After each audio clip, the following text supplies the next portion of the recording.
Hello, everyone. Welcome back to another episode of 401 Access Denied. I'm one of your co-hosts, Joe Carson from Thycotic. I'm the Chief Security Scientist based in Tallinn, Estonia. And I'm again joined with my awesome co-host, Mike.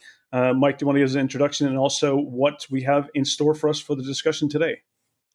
Yeah, Mike Gruen, VP of Engineering and CISO here at Cybrary, based out of DC. And once again, we're joined by the esteemed Dan Lohrmann. I don't know where the conversation is going to go today. So much has been happening. I think we were talking, originally we're going to talk Colonial Pipeline. Then there was the convention in Geneva. So why don't I just throw it to Dan and let's just see where the conversation takes us. Absolutely. Yeah. Well, thanks, guys. It's great Dan, to be do you want to give a quick intro? Yep. Sure. No, Dan Lohrmann, Chief Security Officer and Chief Strategist with Security Mentor in an undisclosed location. No, just kidding. I'm actually in Michigan. I'm in Michigan, United States, and it's great to be back with you guys. It's so much fun to always talk to you guys, but also the last time we talked about ransomware, some of the predictions, I mean, we're like 2 for 2, I think. The election one we did, almost everything happened. We talked about ransomware, we said, at the end, is it going to get worse? I said, yeah, I think it's going to get worse, and it got a lot worse. And now we're back talking about ransomware again and critical infrastructure, and then also what happened at the summit, with Biden and Putin and all the cyber implications of that. Yeah, absolutely, and I think we can't without a doubt, ransomware is the biggest threat to all companies globally, all over the world. And I definitely agree that our predictions and discussions were probably right on point and very timely as well, especially when we looked at things like supply chain, we looked at critical infrastructure, and literally within weeks, all of them basically had either some major attack or some incident, ultimately throwing it in the headlines. So I really think it's organizations really need to look at this. And from the summit itself, what really surprised me was that there's a couple of major topics that came from the summit. One was, of course, Putin stating that actually the biggest cyber attackers is the U.S. And that was one thing that I found surprising, that the U.S. is one of the biggest attackers from cyber attacks globally. And then the second point was as well, where Biden had made the statement around what he mentioned around these 16 entities that should be off limits to cybersecurity. And I think when you sit back and you look at that pretty much covers everything. It was like a very vague kind of coverage that if it's a tech company, that literally, can mean almost all companies. If you're doing technology, you can literally be a tech company. So I think, it's really interesting to see where the next couple of weeks and months go, especially when you think about, when's the next cyber attack, who's the next victim, and what will be the implications of that. So any thoughts or any kind of, what did you take away from the summit itself? Yeah, those are great points. And I was, just telling Mike earlier, I really think the first thing that's really surprised me was the announcement from NATO right before the summit. So NATO came out and they made a new policy announcement saying that on a case-by-case basis in this new comprehensive cyber defense policy, that they will invoke Article 5 on a case-by-case basis if a cyber attack, happens against any nation. So, we've always talked about, the differences. And I think in circles around technology, we've always kind of seen that a cyber attack very well could be, especially like a Pearl Harbor or Cyber 9/11, could be the same as a physical attack. But this has never really been stated formally, right? So now, they kind of raised the stakes, saying we're all in this together. And NATO coming out with that right before the summit was huge, I thought. I totally agree with you. This line of like Biden coming out and President Biden coming out and saying, critical infrastructure is off limits. Well, and then Mike and I was just talking about that. Where does that line? So, okay, you can't touch our gas lines. You can't touch our, our meat. Or maybe nuclear. We know what the critical infrastructure sectors are. But is the inverse implied then? Or it's okay to touch the local bakery? Or obviously there's a difference in ransomware here, and I think bringing it back to the Colonial Pipeline. I find it fascinating, what happened. We haven't talked about this, the three of us. I know we probably have discussed this in podcasts and stuff, but when they came out and apologized and said, we're sorry, we just wanted the money. We didn't mean to cause like no gas in the Southeast United States and the gas lines. I actually believe that's probably really true, that they didn't intend, maybe, who knows whether they intended that or not. But there's going to be, going forward, there's going to be this line, and they've announced now. So a couple things, they're going to have Mm-hmm. call it what do you want to call it, committee, commission, joint task Yep. force, whatever, to figure out, rules of engagement in this new cyber world. If you want to call it the red phone, you got to call, you crossed the line with this one. So it's almost like, what is that line? How do you define it? Certain ransomware is okay, but others is not. I mean, I know the president didn't say that, but there's going to be a lot of, kind of jockeying for position, and what does Mm-hmm. that mean? And plausible deniability. Of course, Russia came out and said that we don't know anything about this. We didn't do anything about it. My sense was, and I came out with a blog about this. We can get it to you guys and we can post it later. But almost two sets of negotiations. Publicly, they're going to say one set of things, and then behind the scenes, you got the intelligence, you got stuff at the top secret level. We can prove stuff. The people know what's going on, really. And what is that line? How do you define it to make sure that steps are taken? So those are just some of my thoughts. And Dan and I were talking before, and think this is what's interesting me on the Article 5 stuff, which is like in the old days, right? War was war. Like when a military launched a military operation, you knew that it was backed by the government and so on and so forth. In this new cyber world, a lot of the actors aren't as directly tied to the state. And so it's going to be interesting to see how those rules of engagement also, like what happens if it's just a set of bad actors within our borders, and what does that imply, and how's this all going to unwind? It's just a really like messy and interesting, and just trying to wrap your head around all that is going to be. We'll see how it unfolds. Yeah, I think one of the things is that it goes back to a lot of what I mentioned before around ransomware. Some countries have been giving safe harbor. They've been giving safe havens to criminals as long as they operate against basically not against their own country. As long as they attack other nations that may not be as friendly to their nation. So that's always been the case. Now the problem we get down to is that there's no accountability for those criminal operators within those countries. There's no basically extradition. They're not being brought to a criminal court. And that's really where, and I think the cooperation needs to be focused around that, is that if you do have criminals operating within the country that are attacking other countries and other infrastructure, they need to be held accountable. And it's the government who should be held responsible for bringing them to justice. And this was really what we need to get to. And that's where all countries need to come together to provide that cooperation, transparency, and hold those countries who do provide safe havens for criminals accountable for the actions. And this is really where we need to get a cooperative stance. And I hope this is some of the discussions that did happen at the convention and at the summit. And I really do want to see some accountability coming out of this. It can't be just words. It needs to be actionable. And that's what we really need to see. It does make me think of like other similar situations. I don't want to get into like a whole political discussion, but like other situations where it's sort of similar to, let's say I'm just a group that's launching rockets out of my area. I'm not really necessarily part of that government. It's the same sorts of, it's how does the government respond to those people, and how does that government? And I don't think we have a great track record around the world of dealing with these things. So I agree with you, Joe, but I'm also somewhat, I think, more skeptical that we can get there. Dan? And I think the challenge we've got, I come, for those who don't know me, my background is National Security Agency. I'm not going to talk about those years. And in England, with working with NSA and GCHQ. And the reality is, you read the books from the Cold War, right? There's always two sets of things going on. You have these nuclear summits, you have these different things, but behind the scenes, the Russians are hacking the U.S. Embassy in Moscow, and all these other things are going on. They're fascinating reads. I love that. It's kind of James Bond kind of stuff, but a lot of it is, most of it is true. A lot of it is really, fascinating. So my point is, in this new cyber world, I believe that, at one level, there are things that Russia does not want to have happen. They want to be on the world stage. They want to be in the G8 or G7. They want to be a player.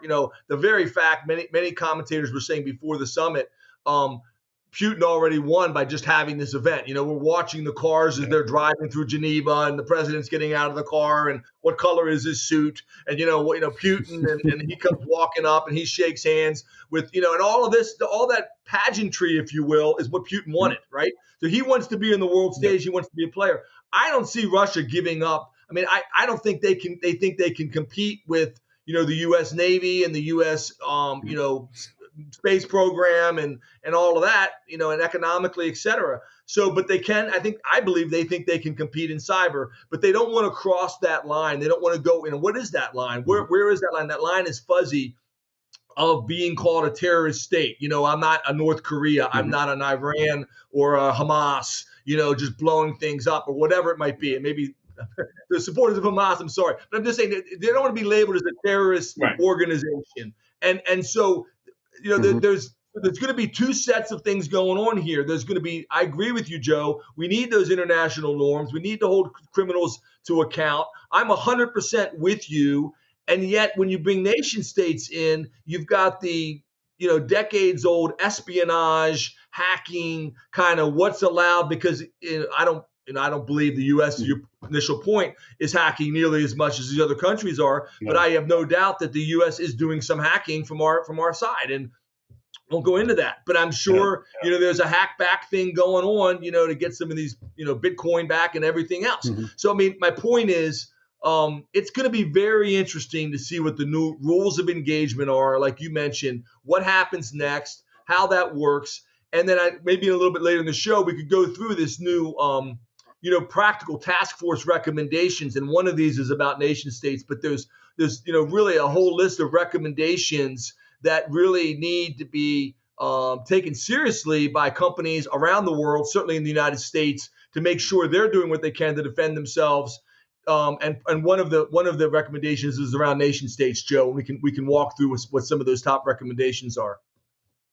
Yeah, absolutely. One of the things I do want to cover as well is that recently with the ransomware attacks, a lot of it has been impacting critical infrastructure and supply chain, which we've seen that being fragile alone, and causing basically panic at petrol stations, at gas stations, people just rushing and filling up their backs of their pickup truck with gas. You're just shocked to see some of those things happening, and the price fluctuations as well. And then looking at what was it, one third of the global meat supply being impacted.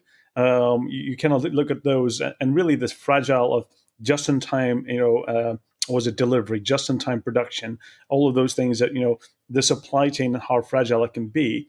And who knew that meat could drive a lot of people to panic and increase the prices of certain things significantly. So how fragile is it right now? And is this just the tip of the iceberg? What we're going to see coming? What do you think around the critical infrastructure and even the amounts of money being paid to the criminal underground? For me, was shocking.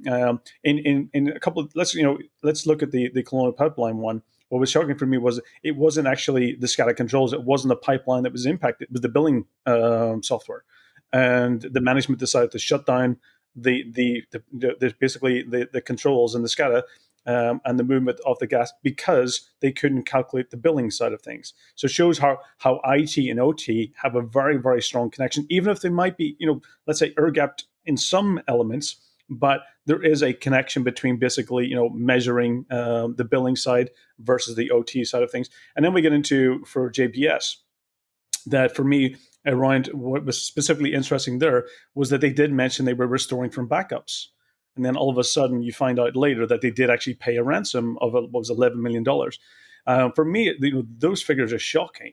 What's driving these major companies? What's driving them to having to pay the ransom?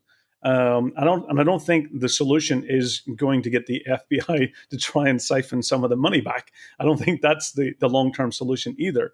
So any thoughts around, what could these companies do better?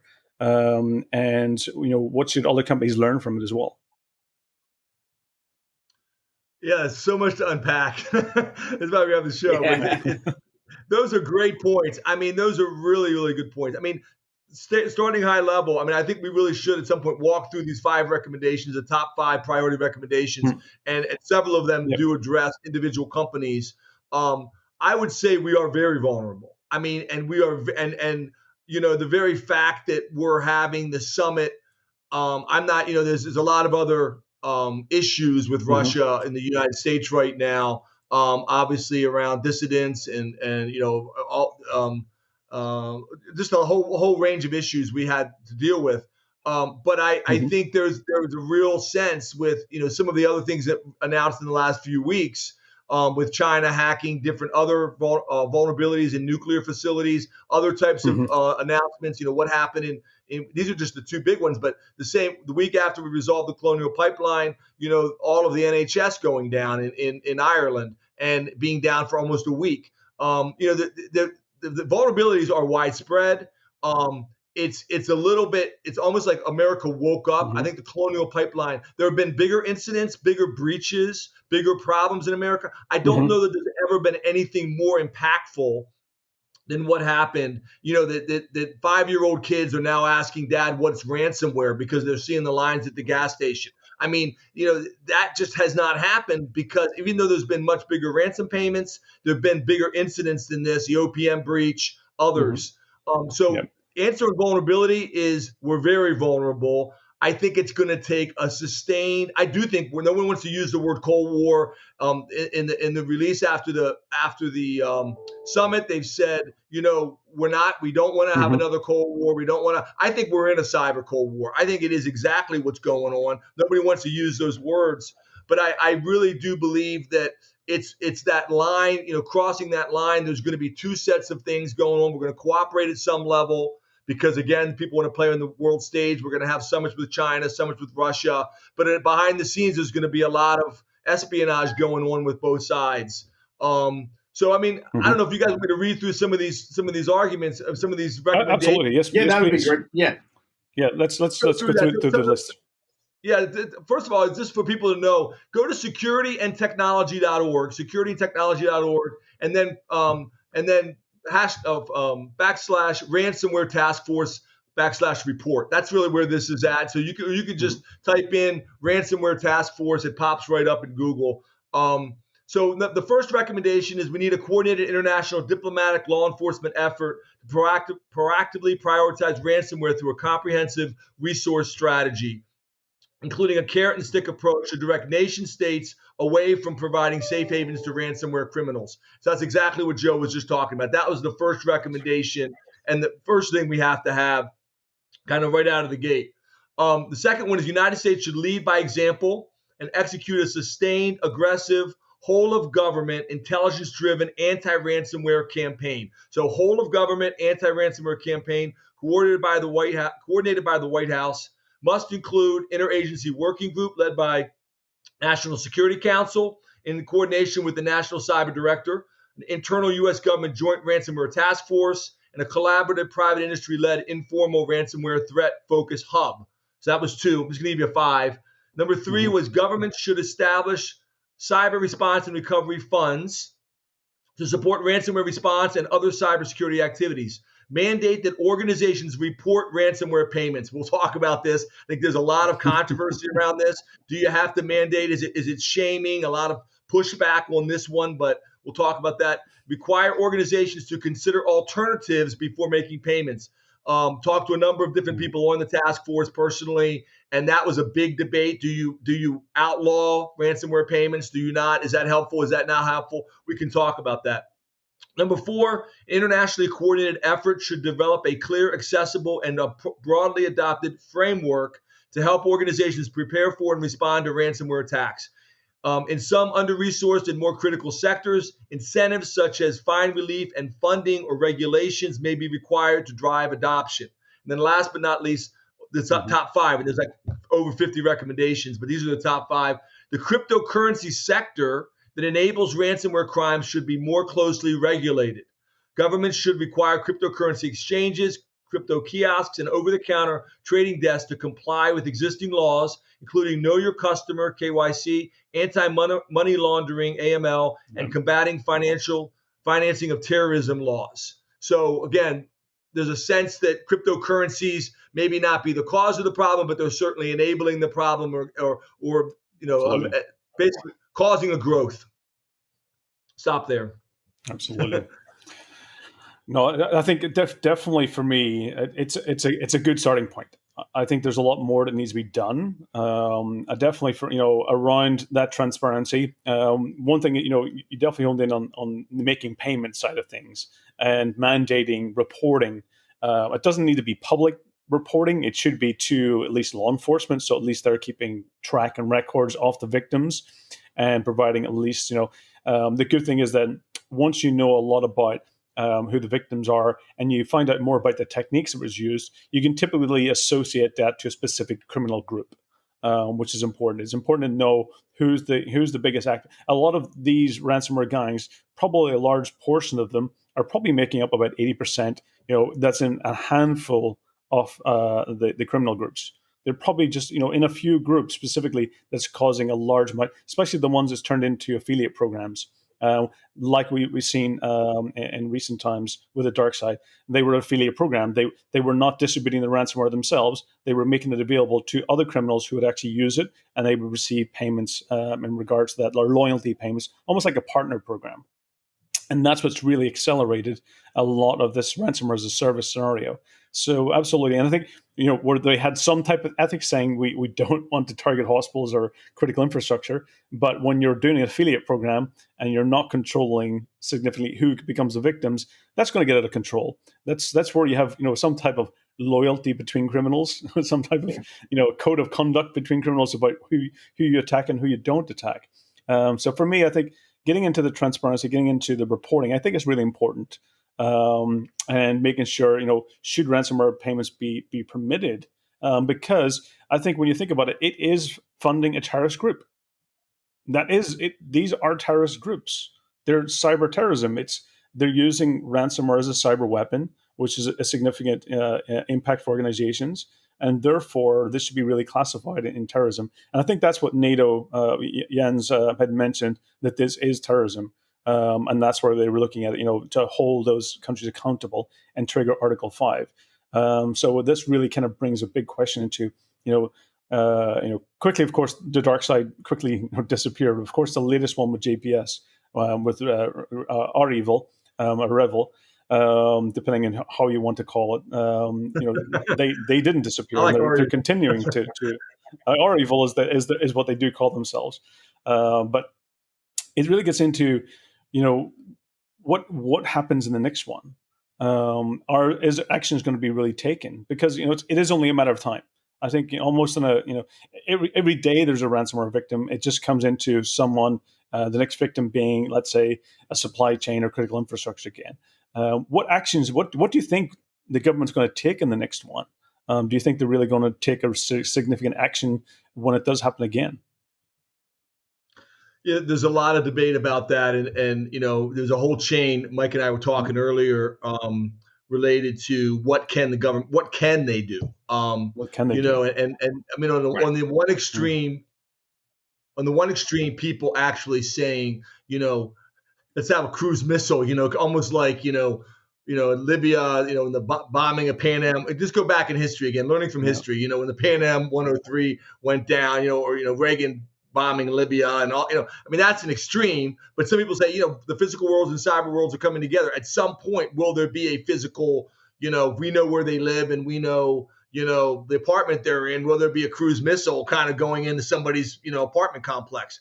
Somewhere in the future, that probably is going to happen on the extreme. Now, if that's in downtown Moscow, I don't think so, because that's now an act of war. Now the U.S. is launching missiles into Russia.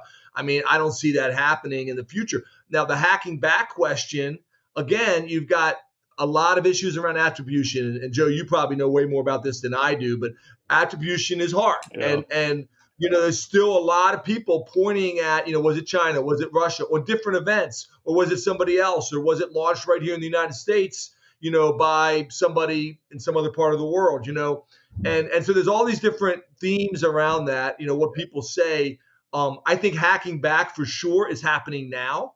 Will that become legalized? Will that become some kind of self-defense law in the United States where you have the ability, to, again, there's different levels of this. I think we talked about this in a previous show. What level of, is it defense? Is it, you can go after the IP address that attacked you, but no further. I mean, there's all kinds of different implications to that. But I do think that when this happens and when there's a perceived crossing of the line, there's going to be at some point probably in the next 6 months or a year. I don't know when. It's hard to put timelines on this, but soon enough, there's going to have to be a show that, hey, we're not going to tolerate this, and we're going to do something in response.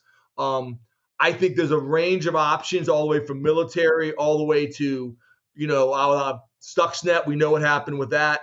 Could you bring down the capabilities of the terrorist organization of the cyber criminals? I think all of that is on the table, and I think those kind of scenarios and contingency plans are being put in place right now. Yeah, absolutely. I think for me, going back in your point, attribution is the most difficult thing in our industry. Cyber attacks can be launched from anywhere at any time, automated, and a lot of the cyber criminals out there, they use what's called a misdirection. They will basically, you've got attackers basically repurposing other nation states' code and repurposing it, making it look like it came from another country. And therefore, misdirection is, and attribution is one of the most difficult things. And the last thing you want to be doing in a cyber scenario is attacking the wrong victim. As attacking right. another victim. The other thing is they hopscotch, right? Like they where they're attacking from isn't necessarily the country people who are actually origin. attacking you. They may themselves have been compromised by an attacker, and so now you're just attacking another victim, as opposed to the actual root. And so I think that's another part of attribution that makes it very, very difficult. Yeah, if they hit a major infrastructure utility, what do you think the action would be that the U.S. would respond with? I think right now, if a critical infrastructure is hit, I think the most important thing is confirmation of attribution, at least as down to the origin as much as you possibly can. Before you do any action, you want to make sure you take all political types of actions before you get into taking let's say, a kinetic type of attack back. You want to make sure that basically you've verified with high confidence that you've got the origin.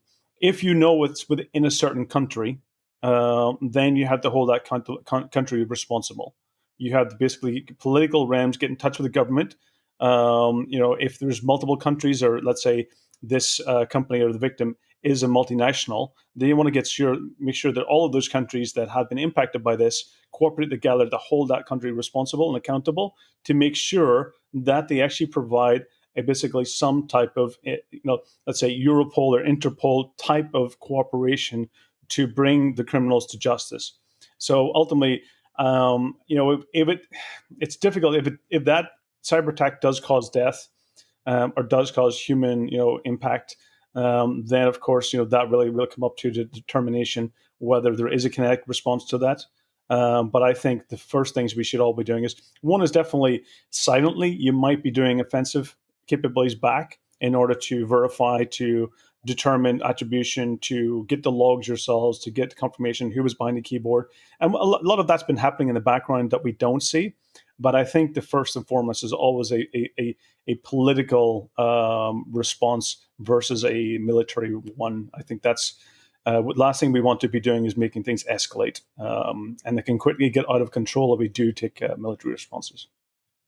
I'm curious what you guys think we might be doing, like rather than in a reactionary way, but more in a preemptive way, right? What do you think the government could be doing to sort of help defend and protect our own, companies and infrastructure and the rest of it from these types of attacks? I'm sure there's actions that they're already taking. I don't know, but I can sort of think of some, and I'm curious what you guys think are some things we could be doing or the government could be doing preemptively. Yeah, I could start. I think that's definitely. I would say. Yeah, go ahead, Dan. Okay, I think that there's sector-specific plans already that we've been talking about for, more than a decade. I remember being in a meeting in 2005, so 16 years ago in Michigan, where we, the original critical infrastructure protection sectors, every sector needs a plan. What do you do if you're attacked? I mean, obviously one of the first ones was the electric grid, but oil and gas, they have plans. I think, the supply chain angle has made it infinitely more complex. So a lot of times you have in Michigan, we have Consumers Energy, Detroit Edison, and the big, I don't call them wealthy, but the larger utilities maybe had a really good plan. But the scenarios only went so far, and it's like if certain things happened, who you're going to call, or and then of course we had the Target attack a few years back, and it was a supplier, and in many cases, we had SolarWinds was obviously a supplier to all of these companies that were then hacked via SolarWinds, and so the issue is kind of covering all the doors and all the exits and all the entrances and all the employees is very, very hard. And so I think most of these critical sectors, number one, they already had the plans. Many of them thought they were ready 5 years ago. I mean, I've been involved in some of those tours. I've seen, the complexes and the auto, here's all the things we've done since the last time we met. And it was an impressive list. Problem is they didn't generally want to go maybe tier 1, tier 2, tier 3. They didn't want to necessarily hit all the different exits. Nobody wanted to go there like, okay, SolarWinds is going to get hacked and it's going to impact, thousands of companies around the world, because that was kind of off the table, if you will. Nobody formally said that, but no one really, it wasn't in the plan before. Kind of like, all of our key suppliers are going to get hacked. And then what are we going to do about that? So I think the challenge we've got is the horses are already out of the barn, and we're building a better barn. I mean, it's going to take some time. So I think in every single sector right now, they're meeting with them. They're saying, okay, you used to go this far, wherever that line is. Now you need to go this far. You need to go further, and it's going to take time. Say, well, what does that mean? I mean, I'm talking about, secure code, everything from awareness training and cyber hygiene, making sure patches are applied. And people said, oh yeah, we're going to apply critical patches within, I'm making this up, 2 weeks. Well, 2 weeks may not be enough. Maybe it's got to be 2 hours. And going right, from but 2 hours might leave you vulnerable too, because maybe that patch was actually the patch. And the other thing is, to that same point, we had this issue, and it's like a question of, some people would say this. I mean, I'm not going to say it in public, but I mean, I'm actually sympathetic to this thought. If they really want to, if the Russian government really wants to get your company, will they get them? I mean, if they decide they're going to apply enough resources, they're going to, fly in university students who are going to get jobs as interns, and they're going to be inside, and they're going to physically have people on the ground, and they're going to, I mean, there's all kinds of ways, governments and companies can be compromised. Again, learning from history, right? We have the Pollard case at NSA. We've got all these espionage cases, and we know some of those stories. You can read about them. It's really hard, but I'd say for companies, it's not hopeless, because if you're going to be basically do 95% of the cyber hygiene things, you can stop the vast majority of these attacks. The vast majority of these attacks are not coming from the Russian military government. I don't believe that. I mean, I agree with Joe. It's criminal organizations, right. And they're, the old cliche of, if you have protections on your house, you just have to be more secure than the house next to you, because the robber's going to say, I'm not going to that house. They've got all these alarms and systems and everything else. I'll just go next door. I mean, there's some truth to that. And so if you've got certain protections in place, you're going to be better than the guy next to you.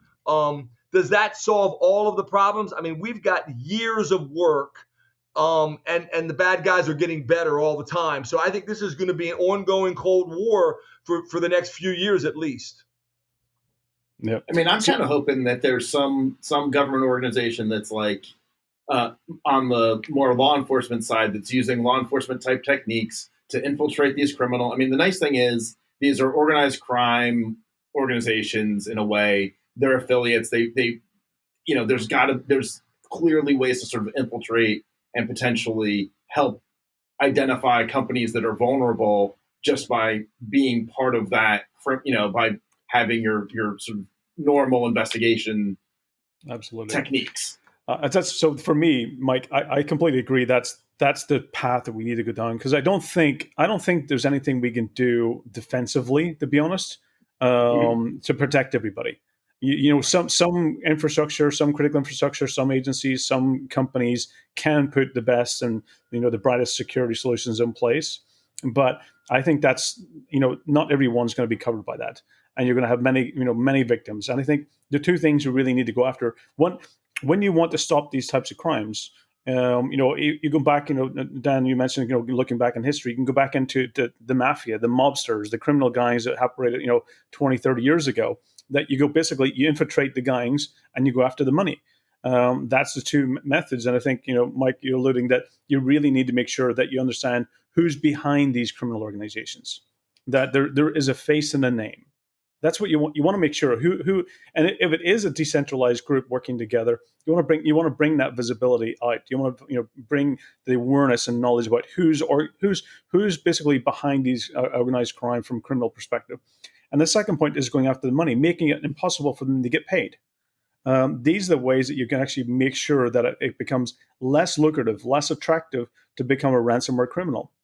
And I definitely think, what NATO had mentioned and what the U.S. government's alluding to is that this is a national security issue, because I think there's a big difference between one is there's the likes of traditional espionage types of information gathering and finding out about your adversary. That's one thing.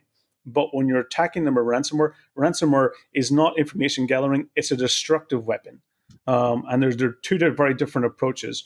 So I think that this should be really treated as terrorism. It should be basically gone after as much as possible by as many countries as possible, to make sure that one is that the money's not going to get paid, and two is that they infiltrate and actually bring the those members of the organization, the leaders of those organized crime to the surface, so they can be held accountable. If they have, they can't stay anonymous. I think the recent sting operation that they did with the Anon app, I think that was very intelligent. It was very targeted. You had to have that phone. Of course, it'll lose the privacy, and a lot of privacy advocates will kind of raise a lot of questions over the methods. But for me, it basically, you had to be given the phone. You had to begin access. It was a very targeted approach, but it did bring a lot of criminals to the surface. It did actually bring them out of behind those anonymous, curtains. I think that's techniques. That's where, Mike, I think traditional law enforcement practices, I think they can go to better use that direction than trying to work on the defensive side. I think that's a much more difficult approach. Yeah, I'm also curious, Dan. We talked, Joe and I talked a couple episodes ago about, the FBI. I'm trying to remember the where they went in and they were actually, notified people of like, hey, your servers Half are an group. Yep.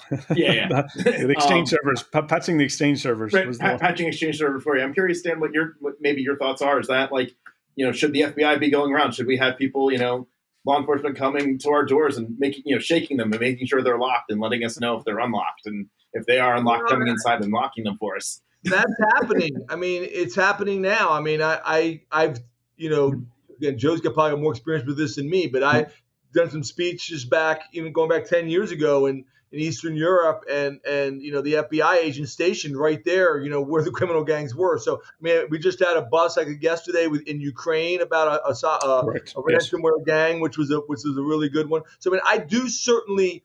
To me, I agree with a large part of what Joe said. I think it's going to be all of the above. I think it's like there's not any one simple answer.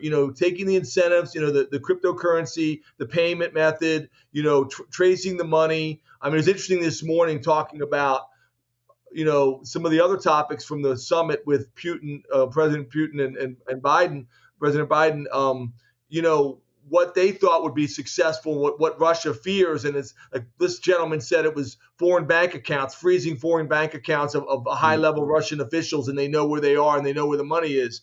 I mean, I think it's an all-of-the-above approach. And I think if you look at the ransomware task force, there's like 50 recommendations in there, and they've got the top 5 that we read, but you go read those. And the challenge is, it's kind of like so many things in life, define a good athlete in basketball. You said, well, do I need to run? Do I need to run? Do I need to shoot? Do I need to throw? Do I need to catch?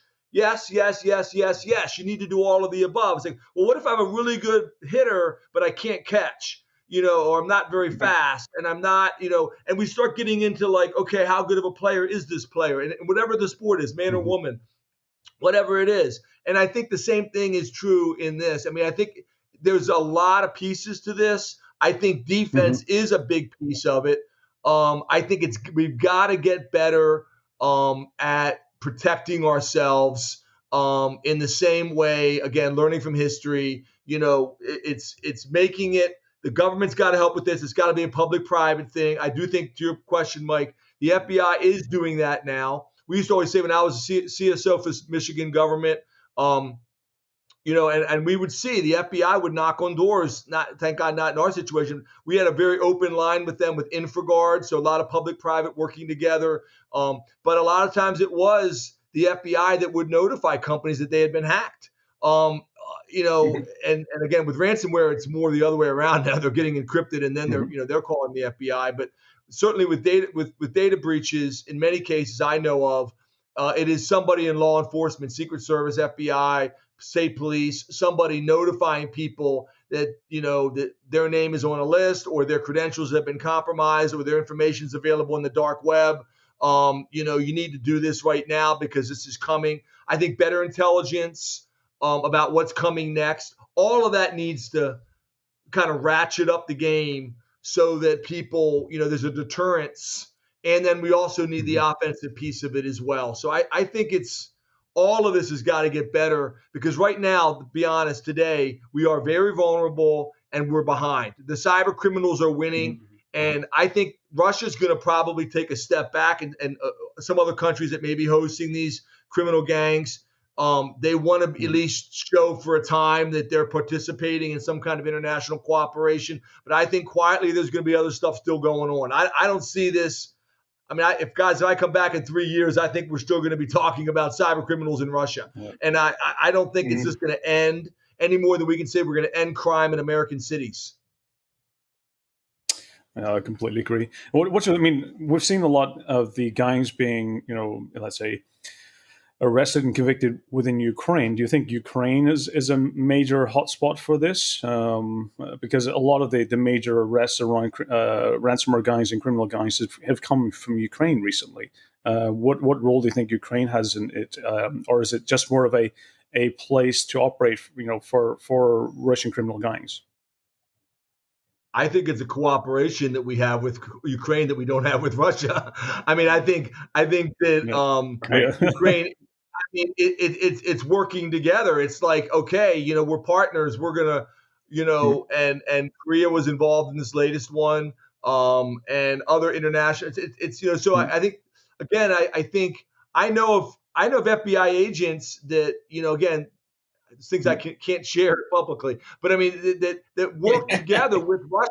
That work together with Russian agents to actually stop certain types of cybercrime. So I think there's a level of cooperation we have with different countries that where we will cooperate in certain situations when it's in those countries' national interest.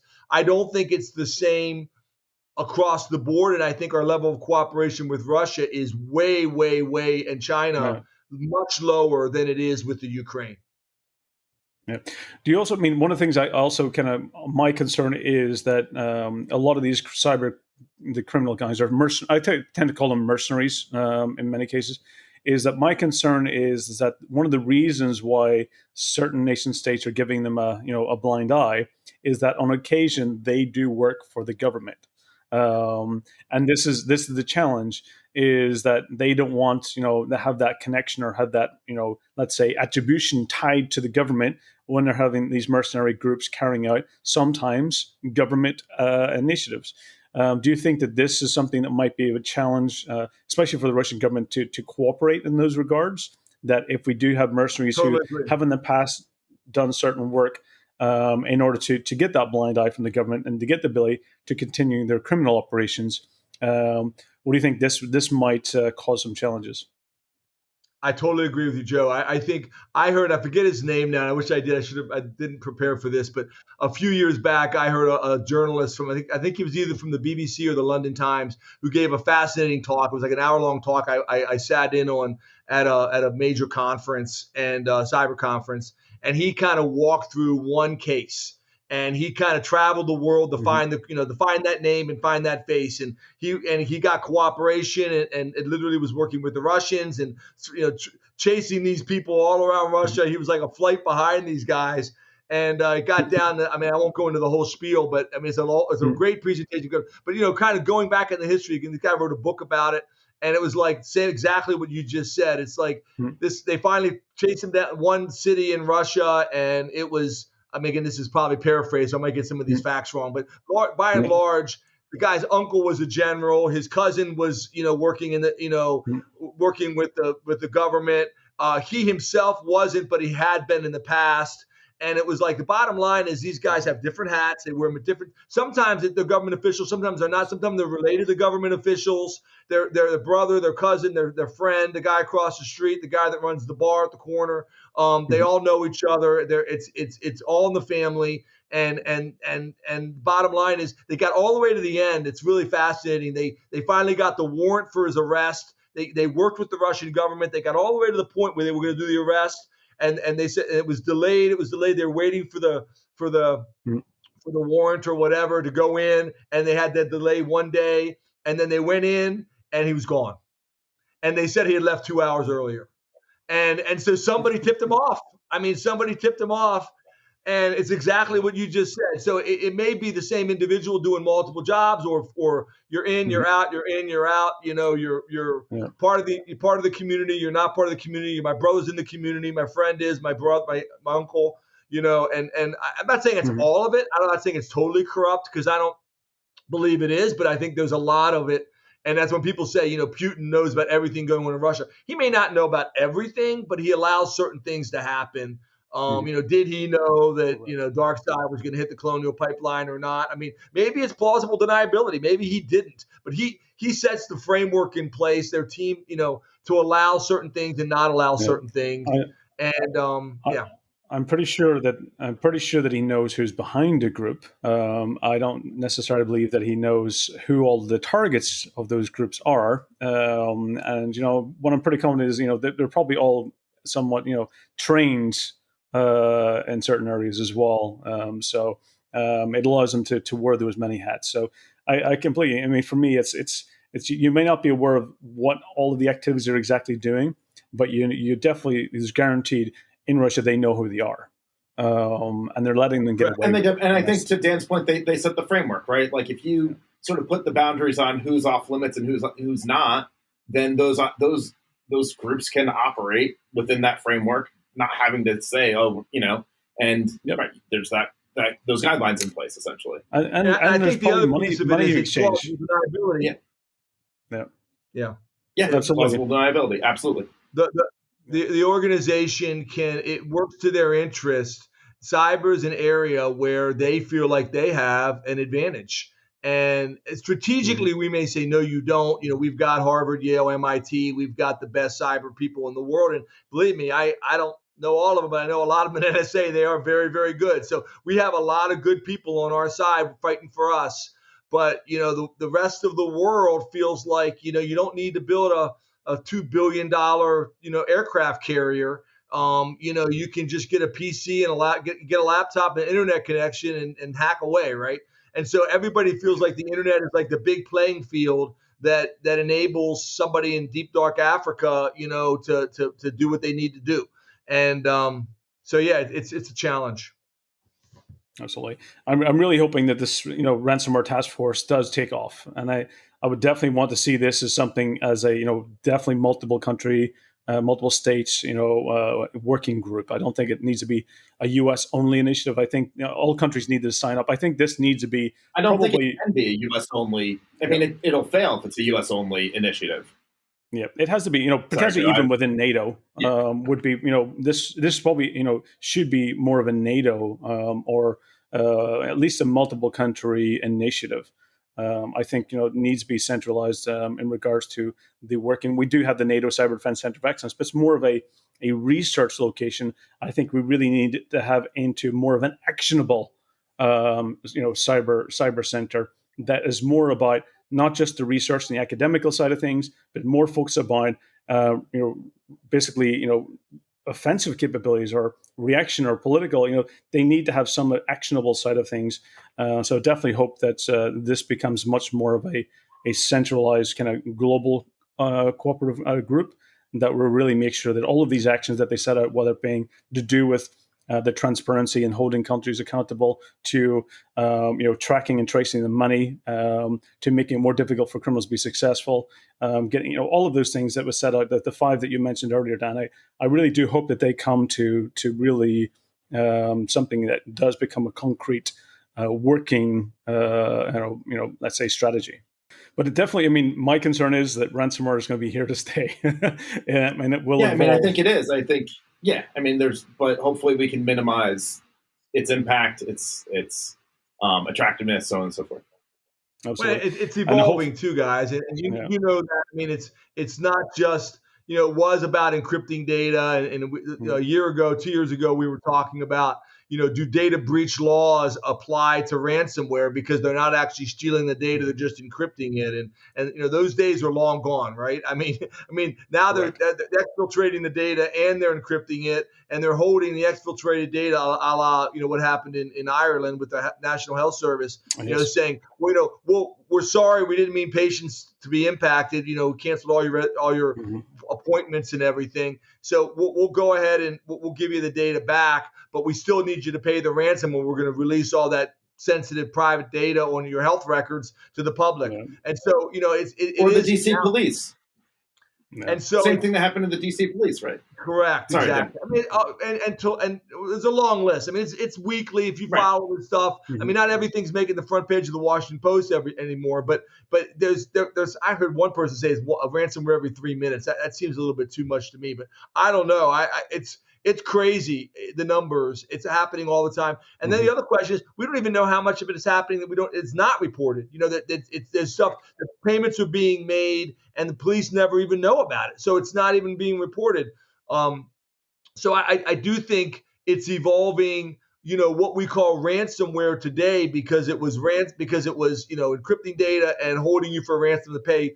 And then we'll give you the key. And, that's obviously not even, it's almost like a 2.0, 3.0, 4.0. And so at some point we may have a different name for it. We'll rename it to something else, extortionware or something else. Extortionware, right? The one I think you came up with, Mike. That's what it was.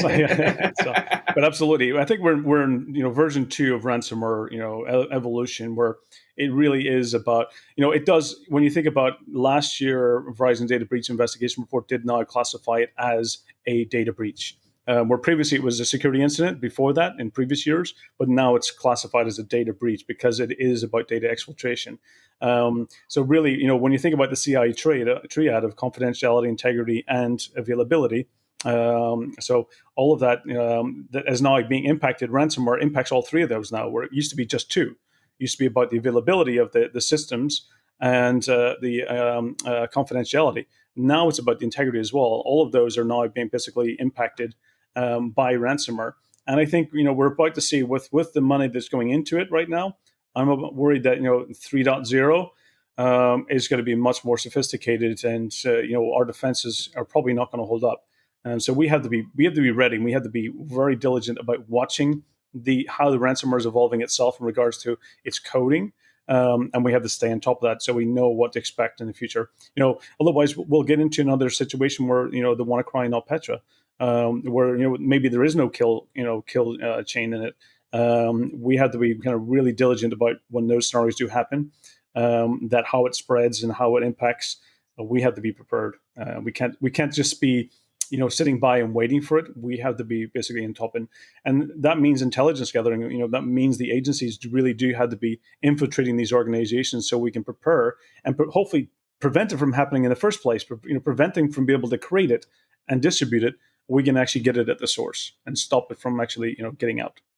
One friend of mine, a CSO from a large state, was saying, we've been very fortunate in these incidents, which is essentially a word that most people aren't using right now, because you pay 11 million or you pay 5 million in Bitcoin.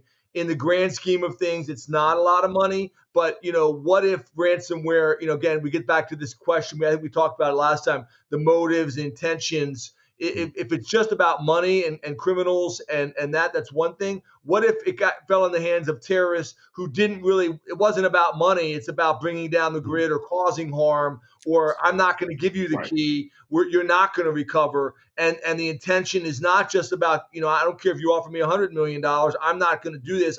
My goal is to bring down the banking system. My goal is to bring down the electric grid.